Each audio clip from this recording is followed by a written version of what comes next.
حضرات علماء کرام، بالخصوص ہمارے مولانا ارشاد عقابی صاحب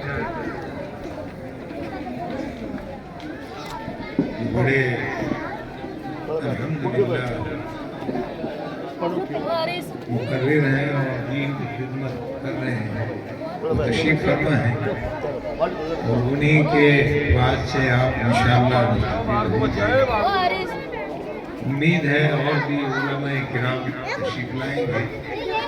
یہاں پر طلبہ نے ابھی جو آپ کے ہمارے سامنے تقریریں کی ہیں، نظم بھی پڑھی ہے، ہمیں سمجھنا چاہیے کہ اس کا مقصد کیا ہے۔ پہلی تو بات یہ ہے کہ ہمارے یہ علماء، مدرسے میں کام کرنے والے حضرات یہ محنت کر رہے ہیں، ہمارے بچوں کو قرآن شریف پڑھا رہے ہیں۔ اللہ ان کو جزائے خیر عطا فرمائے۔ جتنے بھی مکاتب ہیں، مدارس ہیں، سب کا مقصد ایک ہے کہ ہماری زندگی میں دین آ جائے۔ دین کا علم آئے گا تو دین پر عمل ہوگا۔ جب علم حاصل کریں گے تو پھر عمل کی توفیق دے گا اللہ تعالیٰ۔ مخلص بنیں گے تو اللہ کے پیارے بندے بن جائیں گے۔ دین کا علم حاصل کرنا ہر مسلمان مرد عورت کے لیے لازم ہے، فرض ہے۔ آپ سب جانتے ہیں کہ فرض کیا درجہ رکھتا ہے۔ نماز فرض ہے، روزے فرض ہیں، زکوٰۃ فرض ہے، حج فرض ہے، تو فرمایا علم حاصل کرنا بھی فرض ہے۔ بے شک جو لوگ دین کا علم حاصل نہیں کرتے وہ خسارے میں ہیں۔ دنیا کا کوئی بھی علم حاصل کریں، اگر دین کا علم نہیں ہے تو ٹوٹے اور خسارے میں ہے۔ دنیا میں کوئی بھی مقام حاصل کرے بندہ، انجینئر بن جائے، ڈاکٹر بن جائے، کوئی بھی عہدہ دنیا کا اس کو علم حاصل کرنے کے بعد مل جائے، لیکن اس کے پاس دین کا علم نہیں ہے تو خطرے میں ہے۔ اللہ تعالیٰ نے دونوں علم اپنے بندے کو عطا کیے ہیں۔ یہ جو اسکولوں میں، کالجوں میں آج کل جو تعلیم رائج ہے، یہ بھی اللہ ہی نے دی ہے، لیکن ہمیں سمجھنا چاہیے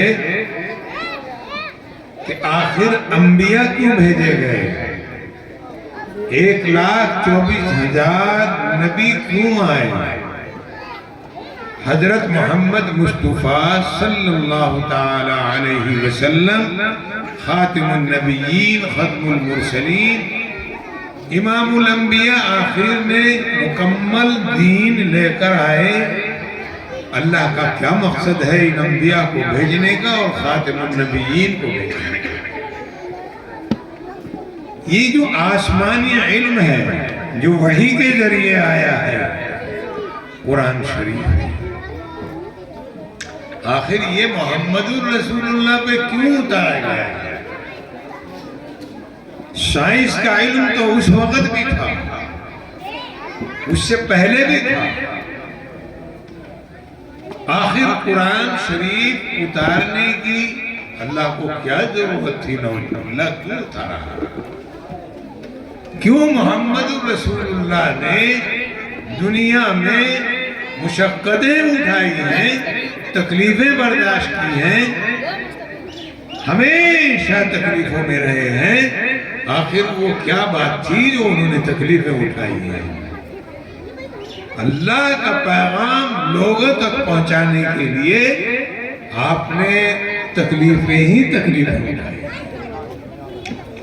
تو پیارے ساتھیوں، مدرسے میں اللہ کا قرآن پڑھا جاتا ہے جو اللہ کے حبیب محمد مصطفیٰ صلی اللہ علیہ وسلم پہ اترا ہے۔ خوش نصیب ہیں وہ لوگ جو علم قرآن، اس کی تفسیر، اس کا مطلب، اس کا مقصد، اس کے ساتھ ساتھ حضور اکرم محمد رسول اللہ کا کلام جس کو حدیث کہتے ہیں وہ پڑھتے ہیں۔ خوش نصیب ہیں ان کے سینے، ان کی زندگیاں کہ وہ کتنے مبارک لوگ ہیں جو انبیاء کی لائن میں کھڑے ہیں۔ پیارے ساتھیوں، اپنے بچوں کو علم دین سے محروم نہ رکھیں۔ اسکول میں پڑھائیں، کالج میں پڑھائیں، لیکن علم دین بہت ضروری ہے۔ علم دین کے بغیر زندگی بے دینی ہے، علم دین کے بغیر دینی زندگی گزارنا مشکل ہے۔ جب علم ہی نہیں تو پھر دینی زندگی کیسے گزرے گی؟ بچے کو دین کا علم ہو، چاہے وہ دنیا میں کسی بھی منصب پر بیٹھا ہو، تو وہ یہ دھیان رکھے گا کہ میرے رب نے اس کی اجازت دی اور اس کی اجازت نہیں دی۔ جس کے ہم بندے ہیں، جس نے ہمیں پیدا کیا، جس نے ہمیں پیدا کیا، جو ہمیں موت دے گا، جو ہمیں رزق دیتا ہے، جس نے ہمیں صحت دی ہے، جس نے ہمیں مال دیا ہے، جس نے ہمیں بے شمار نعمتیں دی ہیں، نہیں گن سکتے اس کی نعمتوں کو۔ احساس نہیں ہوتا، احساس نہیں کہ اللہ کی انمول جس کی کوئی قیمت نہیں، وہ نعمتیں لیے پھرتا ہے۔ ابھی کسی بندے کو اچھا بھلا چلتا پھرتا گردہ خدا نہ خواستہ پھیل ہو جائے، گردہ کڈنی گڑبڑ ہو جائے، چل رہی تھی بڑھیا، بھاگا پھر رہا تھا، جو سمجھتا تھا ہم چومن دکھ رہے نے، میرا جیسا کوئی بھی نہیں، جوان تھا، ہٹا کٹا، اچانک گردے میں فالٹ آیا، ڈاکٹر پہ گئے، ڈاکٹر نے کہا جی گردہ پہلے علاج کرو۔ اب چیک اپ وغیرہ ہوئے، چیک اپوں میں لگ گیا 5-4 ہزار روپے۔ اس کے بعد ڈاکٹر نے چیک اپ کے بعد بتایا کہ یہ تو گردہ گڑبڑ ہے، اس کو بدلوا دو جلدی۔ کہ کتنا خرچہ آئے گا؟ کہ 25 لاکھ روپے۔ اب وہی ہوش ٹھکانے لگ گئے۔ اس رب کو دیکھو جس نے 25 پیسے بھی نہیں مانگے اور اتنے سال چلایا، اور ابھی 10 منٹ میں ڈاکٹر نے کہہ دیا اتنے پیسے جمع کرو، جلدی بچنا ہے۔ میں تو ایک مثال دی میرے بھائیوں، بے شمار نعمتیں ہیں میرے رب کی، نہیں گن سکتے۔ اللہ نے خود کہہ دیا وَإِن تَعُدُّوا نِعْمَةَ اللَّهِ لَا تُحْصُوهَا، تم میری نعمتوں کو گن نہیں سکتے۔ ایک ایک نعمت ایسی ہے کہ ملتی نہیں مارکیٹ میں، لیکن ہم شکر نہیں ادا کرتے۔ 5 ٹائم نماز نہیں پڑھتے، شکرانہ ہے نا، نہیں پڑھتے، شکر ادا کرتے نہیں۔ تو اللہ کہتا ہے نا شکر بنو گے نا تو میرا عذاب بہت سخت ہے۔ لَإِن شَكَرْتُمْ لَأَزِيدَنَّكُمْ، میرا شکر کرو میں اور دے دوں گا۔ وَلَئِن كَفَرْتُمْ إِنَّ عَذَابِي لَشَدِيدٌ، اگر ناشکری کرو گے نا کفران نعمت تو میرا عذاب بہت سخت ہے۔ اللہ نے یہ نہیں کہا یہ دوں گا، یہ کہا تم برداشت نہیں کر سکو گے، جب پکڑ کروں گا۔ تو پیارے بھائیوں، نعمت کا شکرانہ کیا ہے؟ پہلے تو الفاظ ہی ہیں الحمدللہ. یا اللہ تیرا شکر ہے, یا اللہ تیرا شکر ہے. اچھا ہے, ایک طریقہ یہ ہے کہ نعمت کا استعمال جائز ہو, صحیح ہو, غلط نہ ہو. مثال کے طور پر ہماری آنکھ ہے, اللہ نے اس میں روشنی رکھی, دیکھنے کی طاقت رکھی. اگر خدا نہ خواستہ آنکھ میں فالٹ آ جائے تو یہ دیکھنا بند کر دے گی. اب اس کا ایک تو یہ کہ اللہ تیرا شکر ہے آنکھ میری دی, تو نے مجھے دیکھنے کی طاقت دی. لیکن دوسرا یہ ہے کہ ان کا استعمال جائز ہو نہ جائز نہ ہو, وہاں مت دیکھ جہاں سے اللہ نے منع کر دیا. کسی غیر لڑکی کی طرف مت دیکھ, کسی غیر عورت کی طرف مت دیکھ, بری نگاہ سے کسی کو دیکھ ہی مت, کسی کے مکان کو بری نگاہ سے مت دیکھ, کسی کی کھیتی کو بری نگاہ سے مت دیکھ, کسی کے حسن کو بغیر اس کے حسن کو بری نگاہ سے مت دیکھ. آنکھ سے آنسو بہا لے, قیامت کے دن کام آئیں گے. کیا کہا اللہ نے؟ قُلْ لِلْمُؤْمِنِينَ, اے مومنوں سنو, یغضوا من ابصارہم, اپنی نگاہوں کی حفاظت کرو. اللہ نے کیا کہا؟ سوچا چاہیے. یا اللہ ہمیں شکر گزار بندوں میں شامل کر لیں. پیارے ساتھیوں, مجھے بھی جلدی ہے, میں جلدی آیا تھا چونکہ پھر بھاگم بھاگ ہے, ایسے ہی رہتا ہے. لیکن آپ سے کچھ دو تین باتیں عرض کریں گے. ماشاءاللہ مولانا وقابی صاحب تشریف فرما ہے, وعظ آپ سنیں گے, آرام سے بیٹھیں, جم کر بیٹھیں اور ارادہ کر کے سنیں کہ انشاءاللہ ہم جتنی باتیں بھی دین کی سنیں گے عمل کریں گے انشاءاللہ. آج جو دنیا میں ہماری پریشانیوں کا سبب ہے نا, وہ یہی ہے کہ ہم اصلی نہیں رہے, اصلی نہیں ہیں. ہماری شکل و صورت مسلمانوں کی ہے, لیکن ہم اندر سے بگڑ چکے ہیں. بس یہ گزارش ہے, ساری پریشانیاں اللہ دور کر دے گا جب ہم اللہ اور اس کے رسول کی اطاعت کریں گے. ہمارے گھر میں اچھے معاملات نہیں, باہر معاملات اچھے نہیں, دکانداریوں کے اچھے نہیں, کھیتیوں کے اچھے نہیں. دنیا کی محبت نے ہمیں جھلا کر دیا. کیا ہم وہی لوگ ہیں جن کے بارے میں آقا نے فرمایا کہ میری امت دنیا کی محبت میں غرق ہو جائے؟ تباہی تباہی, حالات خراب ہیں. ہم ہندو مسلمان کو کیسے جوڑیں گے جب خود نہیں جوڑتے؟ جب ہمارے میں نفرتیں ہیں تو ہم ہندو مسلمان اس ملک کو کیسے بچائیں گے؟ یہ اتنا بڑا گھر ہے 130 کروڑ کا آبادی کا. کوشش یہ ہونی چاہیے تھی کہ مسلمان ہندو مل کر ایک ہو کر اپنے اس وطن کی حفاظت کریں. لیکن وہ قوم کیسے جوڑے گی ہندو کو جب وہ مسلمان بھی نہیں جڑا آپس میں؟ ان میں آپس میں محبت نہیں, ان میں بھائی بھائی میں نفرت. طرح طرح کے فرقے بن گئے, فرقوں کی لڑائیاں, برادریوں کی لڑائیاں, خاندانوں کی لڑائیاں, نفرتیں عجیب طرح کی پھیل گئی ہیں. تو ہم کس طرح اپنے گھر کو بچائیں گے جس گھر میں سگے دو بھائیوں میں نفرت ہو جائے؟ اس گھر کو بچانے والا کوئی نہیں, ہو برباد ہوگا گھر, اور اس میں دیواریں بنے بنے, پھر اس میں بٹوارا ہوگا.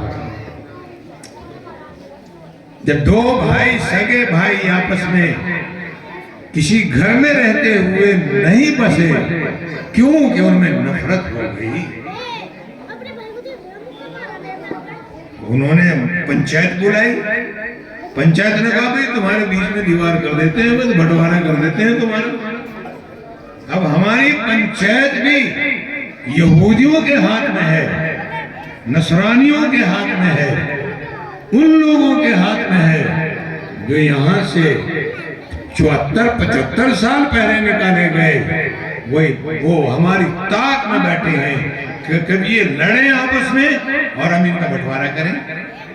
وہ چاہتے ہی نہیں کہ ملک آباد رہے۔ تو یہ تو ہمیں سوچنا ہے کہ ہم اپنے ملک کو بچائیں کیسے۔ ہم آپس میں نہیں جڑے تو دوسروں کو کیسے جوڑیں۔ جناب محمد رسول اللہ صلی اللہ علیہ وسلم کا پاک ارشاد ہے، میرا پیغام ہے محبت، اس کو دنیا میں پھیلا دو۔ ہم محبت کا پیغام کہاں، ہم تو نفرت کا پیغام دیتے ہیں۔ حضور اکرم محمد رسول اللہ نے جوڑنے کے لیے تکلیفیں اٹھائی ہیں، توڑنے کے لیے تکلیف نہیں اٹھائی، ہمیشہ لوگوں کو جوڑا ہے، سینکڑوں سال کی لڑائیاں ختم کر دی، آپس میں بھائی بھائی بنا دیا۔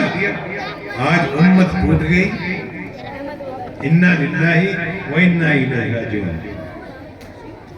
کوئی کچھ کہے، کوئی کچھ کہے، کوئی کچھ کہے۔ اس دینی پروگرام سے، اس قرآن شریف کے پروگرام، قرآن شریف کے اس پروگرام کو نسبت ہے مدرسہ حفظ القرآن، اس کا نام ہے، یہاں قرآن پڑھایا جاتا ہے۔ یہاں سے مجھے خاندانی محبت ہے، میرے والد صاحب کو بڑا تعلق ہے۔ یہاں مولانا محمود صاحب رحمت اللہ علیہ عبوریہ بہت تشریف لے جایا کرتے تھے۔ میرے شیخ میرے والد سے انہیں عاشقانہ محبت تھی، پیدل بوڑھیے چلے جاتے تھے۔ مولانا محمود صاحب بڑھاپے میں پیدل بوڑھیا گئے ہیں، آج تو کاروں میں نہیں آیا جاتا۔ ماشاءاللہ۔ اور یہ یہاں کے ایک استاد تھے پڑھے ہوئے، نابینا تھے، وہ ان کا نام تھا محمد ناظم، وہ دھمیڑے کے تھے۔ وہ یہاں سے پڑھنے کے بعد مولانا کے پاس سے بوڑھیا گئے، نابینا تھی، حضرت نے اپنے پاس رکھا۔ وہ محمد ناظم جو تھے، قاری محمد ناظم، بہت اچھے حافظ تھے، نابینا تھے، اسی حفظ القرآن میں پڑھے، حافظہ یہ کیا۔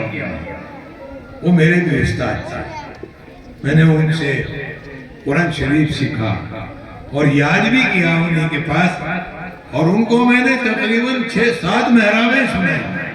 وہ میرے ساتھ ہی رہتے تھے، میرے سے بڑی محبت رکھتے تھے، تو یوں کہتے تھے کہ بس جب تک زندہ ہوں تیرے ساتھ گزاروں گا۔ وہ اس کا فیض ہے الحمدللہ قرآن، یا اللہ تیرا شکر ہے۔ اس فیض کو اللہ تعالیٰ اور برکتوں کے ساتھ جاری فرمائے۔ تو غرض یہ کہ اس مدرسے سے قرآن کا پیغام ہے، تو اسی روشنی میں میں درخواست کرتا ہوں کہ ہم آپس میں محبت سے رہیں، اللہ کے حکم کو پورا کریں۔ ایک آدمی یہ ارادہ کر لے کہ میں اپنی بستی میں ایک آدمی جو بے نمازی ہے اسے پیار سے مسجد میں لاؤں گا، اسے نماز کی دعوت دوں گا، یعنی کہ میں مسجد میں آ رہا ہوں۔ ایک آدمی کو ضرور طے کر لے کہ میں اپنے پڑوس میں سے ایک آدمی کو نماز کی دعوت دوں گا، پیار سے۔ آپ بیٹے نے بھائی اور بھی تو دعوت دے رہے، اس میں کی دے رہے، فلانی دے رہے، بھائی دین کی کیوں نہیں دیتے؟ اپنے بھائی کو کیوں نہیں کہتے آپ میرے ساتھ آپ مسجد میں چلیں گے؟ جب اس کا فکر ہو جائے نا تو پھر آسان ہے۔ وہ مرکز میں مولانا عمر صاحب تھے رحمت اللہ علیہ، بڑے اچھے مبلغ تھے، وہ گشت کر رہے تھے۔ ایک مسلمان بیچارہ شراب کے نشے میں بیٹھا تھا، کچھ نشہ ہلکا سا ہو گیا. حضرت نے اس سے بات کری تو وہ کہنے لگا مولوی کیا چاہے تو, مجھے کوئی چھیڑ رہا. اب میرے بھائی, وہ بڑے پیار سے الفاظ کہے, میرے بھائی میں تجھے مسجد میں لے جانا چاہوں. اب میں نہیں جاتا. اب نہیں, اس کا پیچھے نہیں چھوڑا, اسے پیار کرتے رہے, سمجھاتے رہے. وہ آخر میں کہنے لگا کہ ایک شرط پہ جاؤں گا, شراب ساتھ لے جوں گا. حضرت نے فرمایا لے لے شراب. اس نے شراب کی بوتل تھی اس کے پاس, اس نے وہ سڈے میں لگا رکھی تھی. بولا چل مولوی چل. اب مسجد میں گئے, مسجد کے دروازے پہ جا کے حضرت نے یوں کہا کہ دیکھ بھائی شراب رکھ دے, ہم نے مسجد میں نہیں لے جائے کرتے اسے, یہ ناپاک ہے, اس کو یہاں رکھ دے, اوپر رکھ دے, اور جب تجھے ضرورت ہوگی لے لیے اسے. اس نے اٹھا کے وہ اوپر رکھ دی, اور اس کے بعد مسجد میں آ گئے. مسجد میں بیچارہ وضو کر کے بیٹھ گیا. شام ہو گئی, وہ نشہ اترتا چلا گیا. مغرب پڑھی, عشاء پڑھی, کہنے لگا آج تو میں یہیں رہوں گا بس. اور شراب اٹھا, اور شراب کی بوتل اٹھا کے عشاء کی نماز سے پہلے ہی باہر ناڑی میں ماری پھینک کے. بولا زندگی برباد ہو گئی میری, تو نے برباد کر. یہ تو بہت غلط چیز ہے. اس کے بعد مسجد میں آ گیا, اور مسجد میں آ کے بیٹھ گیا, رات کو سویا. تہجد میں لوگ اٹھے ہی تھے, وہ بھی اٹھ گیا, اور اس نے اٹھ کے رونا شروع کر دیا 2 رکعت پڑھ کے. یا اللہ مجھے معاف کر دے, یا اللہ مجھے معاف کر دے. وہ رو رہا تھا, وہ شرابی تھا. اب توبہ کر لی.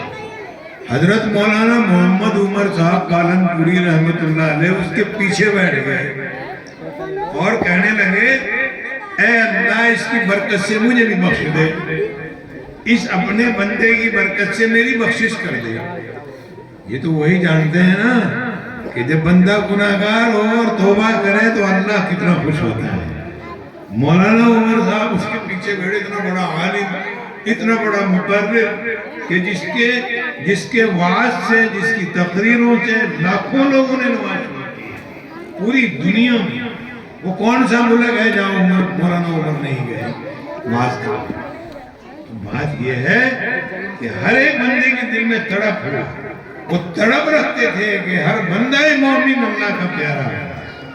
ہم مسلمان ہیں, ہمیں چاہیے کہ ہم ارادہ کریں کہ بچوں کو علم دین بھی دیں گے, پڑھائیں گے, اسکولوں میں بھی پڑھاؤ, لیکن علم دین کے لیے ان کی تربیت بہت ضروری ہے. اور اپنے بچوں کو بچاؤ, برے ماحول سے بچاؤ, پوری نگرانی کرو میرا بچہ بیٹھ کہاں رہا ہے. اس وقت دشمن کئی راستوں سے آ رہا ہے. یہ سمیت کا مسئلہ آسان نہ سمجھو, یہ بہت مشکل ہو گیا ہے. یہ ایسے راستے سے آ رہا ہے کہ روک نہیں پاؤ گے اس کو. اس کے لیے ضروری ہے کہ ہم اپنے بچوں کی تربیت اور ان کی دیکھ ریکھ, ان کا خیال رکھیں کہ وہ کسی بری صحبت میں نہ پڑے. ایک تو یہ بات تھی. دوسرے یہ کہ ہم محبت سے رہیں اور لوگوں میں محبت کا پیغام دیں. یہ ہمارے آقا پیارے نبی صلی اللہ علیہ وسلم کا پاک ارشاد ہے. حجۃ الوداع میں فرمایا اے لوگوں, محبت میرا پیغام ہے, اس کو دنیا میں پہنچا دو. آج کے بعد تمہارے میں نفرت نہ آئے. نفرت میں نے اپنے پیروں کے نیچے کچل دی ہے, اب تمہیں نفرت نہیں رکھنے دلوں گی. تم مومن ہو, تم بھائی ہو, مشرق سے مغرب, شمال سے جنوب, تم بھائی ہو, تم ایک ہو, تمہیں نفرت نہیں رکھنی. اور یادوں کے اگر میں نفرت ہو رہی ہے بھائی, دھیان رکھو. اس کے لیے کوشش کرو. آج ہم اس دینی اسٹیج سے, قرآن شریف کی نسبت سے, ہم قرآن شریف کی طرف سے, اللہ کی پیارے نبی کی طرف سے عرض کرتے ہیں اپنے لیے بھی, آپ کے لیے بھی, کہ ہمیں اچھائی کا پیغام دینا ہے, اچھے کام کرنے ہیں. یہاں جو بھی سن کر جائیں گے اس پر ہم عمل کریں گے. اللہ تعالیٰ مدرسے کو ترقی دے. اس پروگرام کو اللہ ہماری زندگیوں میں دین کے آنے کا سبب بنائے. اور جو بھی محنت ہو رہی ہے اس میں خوب برکت عطا فرمائے. جتنے مدرسے ہیں، مسجدیں ہیں اور جتنے مکاتب ہیں، جتنی خانقاہیں ہیں، تبلیغی مراکز ہیں اور جتنے بھی علماء صلحاء اور جتنے بھی دین کے کام کر رہے ہیں، دعوت کا کام کر رہے ہیں، سب کو اللہ تعالیٰ اپنی امان میں لے لے اور مدد و نصرت فرمائے. اور نبی کریم علیہ السلام کے طریقے پر ہمیں بھی ہمارے گھر والوں کو، مرد و عورتوں کو، بچوں کو، جوانوں کو، بوڑھوں کو اس طریقے پر زندگی گزارنے کی توفیق دے جو ہمارے آقا محمد رسول اللہ صلی اللہ علیہ وسلم بتلا کر گئے ہیں، دے کر گئے ہیں، دکھا کر گئے ہیں، کر کے بتا کے گئے ہیں. ایسی زندگی گزاری ہو میری امت وہاں. یا اللہ مجھے بھی اور سب ہم حاضرین کو عمل کی توفیق عطا فرمائے. آمین. الحمدللہ. ماشاءاللہ ماشاءاللہ.